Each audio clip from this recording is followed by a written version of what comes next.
I believe, is an attack on Ohio's middle class. And of course we've got budget concerns and budget problems and challenges. We all know that. But what we need is a spirit of shared sacrifice. We don't need to take one group and try to make them scapegoats. And the fact is that public employees and other members of organized labor in Ohio have not caused this budget crisis. Quite frankly, as I've said multiple times, it started by Wall Street greed, and it brought this economy, the national economy, to a standstill. And we're fighting our way back now. But there are those who would use the budget as an excuse to go after the ability and the right of citizens, workers, to organize and collectively bargain. That's what we're asking for. And this is an attempt to turn back the clock by decades, and it must be stopped. This is where the line in the sand must be drawn. And so that's why I'm here, and that's why so many Ohioans have come here to express themselves. What do you say to people who say, well, what these workers, their packages are unsustainable? This is not something that can be sustained by government over time. Well, I just simply do not believe it. You know, when I was governor, I reduced state employment by 5,000 people. We were frugal. We were, you know, quite frankly, we managed the money we had carefully. But I simply would refuse to take a single group, firefighters, police officers, teachers, you know, the people that do some of the most important work in our society are being blamed for something they didn't cause.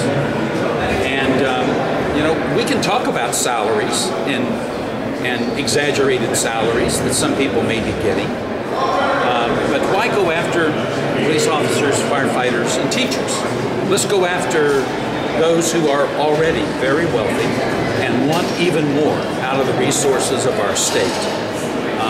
This is an issue of fairness. It's an issue of balance. It's an issue of asking everybody to come together and to engage in shared sacrifice. When I was governor, our public employees took 10 unpaid furlough days each year for 2 years. They were given no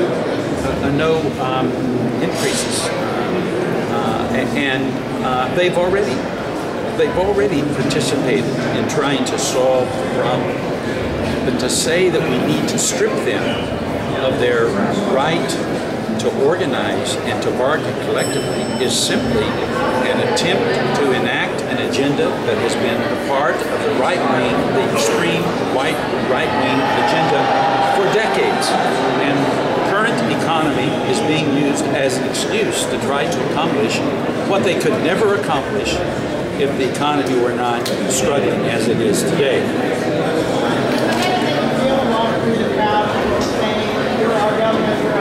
Well, that wasn't what touched me emotionally. What touched me emotionally was seeing these hundreds of people coming together to defend themselves, their families, their communities, and their way of life. I found that very touching and inspiring. You know, we watched what's happened around the world as people have been willing to, in a very public way, express themselves. That's what's happening here today. Ohioans are simply coming to the State House, the People's House, to express themselves and to express their concerns about the attack on the middle class. At its core, what we're seeing happen with this bill, SB 5, is an attack upon Ohio's middle class.